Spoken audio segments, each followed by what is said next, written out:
चलिए सवाल नंबर 1 है समाकलन 1/1 प्लस cos 2x dx। सवाल नंबर 2 है समाकलन 1/1 माइनस cos x dx। तीसरा सवाल देखिए समाकलन √1 प्लस cos 2x dx। हम आपको तीनों प्रश्न बढ़िया तरीके से हल कराएंगे। चलिए देखिए ये बहुत ही इम्पोर्टेंट सवाल है, ये आपको बोर्ड में 100% मिलेंगे। तो चलिए हल करते हैं। देखिए समाकलन है 1/1 प्लस cos 2x, तो यहाँ पर हम रखेंगे 1 प्लस cos 2x का यहाँ पर क्या रखेंगे, एक फार्मूला होता है। यहाँ देख लीजिए cos 2x बराबर क्या होता है, एक होता है 1 माइनस 2 साइन स्क्वायर एक्स और एक होता है इसके बराबर में 2 cos स्क्वायर एक्स माइनस 1। ये फार्मूला होते हैं cos 2x के। ठीक है, इसमें हम कौन सा यूज करेंगे, इसमें ये वाला सूत्र यूज करेंगे 2 cos स्क्वायर एक्स माइनस 1। ठीक है, तो 1 प्लस, क्योंकि हमें जो एक इसमें कैंसिल करना है इसलिए 2 cos स्क्वायर एक्स माइनस का 1 और इंटू डी एक्स। ठीक है, चलिए तो एक से एक यहाँ पर कैंसिल हो गया, तो अब हम क्या करेंगे 1/2 cos स्क्वायर एक्स, तो 1/2 बाहर लेंगे। अब देखिए यहाँ पर ये क्या होगा, 1/2 cos स्क्वायर एक्स क्या होता है, आपने क्लास 10th में त्रिकोणमिति पढ़ी होगी, उसमें लिखा होगा 1/2 cos x बराबर क्या होता है, 1/2 cos x बराबर होता है sec x, यही होता है। ठीक है, तो चलिए इसको लिखना है, तो यहाँ पर 1/2 cos स्क्वायर एक्स लिखेंगे sec square x into D x. अब चलिए यहाँ पर 1/2 sec स्क्वायर एक्स को क्या समाकलन होगा, समाकलन sec स्क्वायर एक्स क्या होता है, फार्मूला 10x प्लस सी। ये रहा आपका पहले सवाल का आंसर।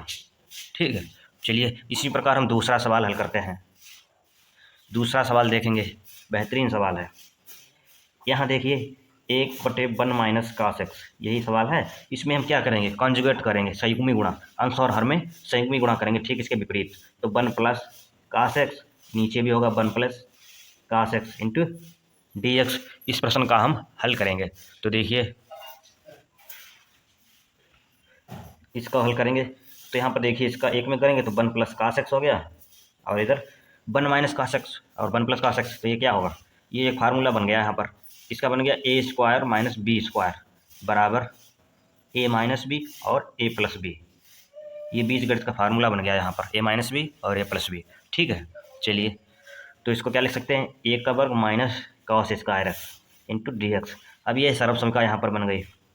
यहाँ पर जो है समाकलन 1 प्लस cos x बट्टे क्या होता है 1 माइनस cos स्क्वायर एक्स बराबर होता है sine square x into D x. ठीक है, चलिए अब देखिए यहाँ से हम करेंगे, इसको अलग कर देंगे, तो 1/sin square x into D x plus यहाँ लिखेंगे तो cos x हो जाएगा और बटे साइन स्क्वायर एक्स और इंटू में डी एक्स। ठीक है, चलिए इसको जो है हम अलग कर दिए। अब यहाँ देखिए समाकलन 1/sin स्क्वायर एक्स बराबर क्या होता है cos स्क्वायर एक्स, त्रिकोणमितीय अनुपात आपने पढ़ी होगी। 1/sin square x cos square x होता है प्लस, अब यहाँ देखिए समाकलन cos x बटे साइन एक्स क्या होता है cot x, और इंटू में एक बचेगा इस पर साइन अनुपात में होगा बटे में, तो उसका होगा cos x into D x. अब cos स्क्वायर एक्स क्या होता है, फार्मूला होता है समाकलन cos स्क्वायर एक्स होता है माइनस का cot x और माइनस, अब यहाँ cos x into cot x समाकलन फार्मूला होता है माइनस का cos x plus C. I hope ये भी प्रश्न आपको बढ़िया तरीके से समझ में आया होगा। ठीक है, चलिए इसी प्रकार हम तीसरा प्रश्न हल करते हैं। तीसरा प्रश्न क्या दिया है, समाकलन √1 plus cos 2x into D x. ये प्रश्न आपको इसलिए हमने दिखाया कि इनमें जो है एक ही पैटर्न फॉलो होता है। तो समाकलन हो गया √1 प्लस cos 2x में इसमें यूज करेंगे 2 cos स्क्वायर एक्स माइनस 1, क्योंकि यहाँ पर जो हमें एक कैंसिल होने चाहिए इसीलिए, तो रूट में एक से एक कैंसिल हो गया, तो 2 cos स्क्वायर एक्स और इंटू डी एक्स। ठीक है, चलिए तो यहाँ देखिए √2 अलग निकाल लिया, cos स्क्वायर एक्स का वर्गमूल cos x हो गया रूट के बाहर। ठीक है, अब देखिए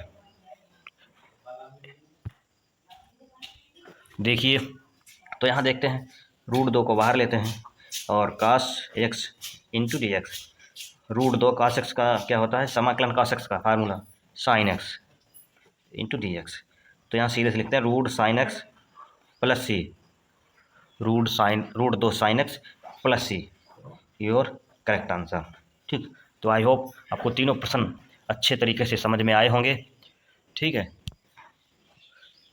तो समझ में आए होंगे तो चैनल को ज़्यादा से ज़्यादा सब्सक्राइब करना, शेयर करना। Thank you so much.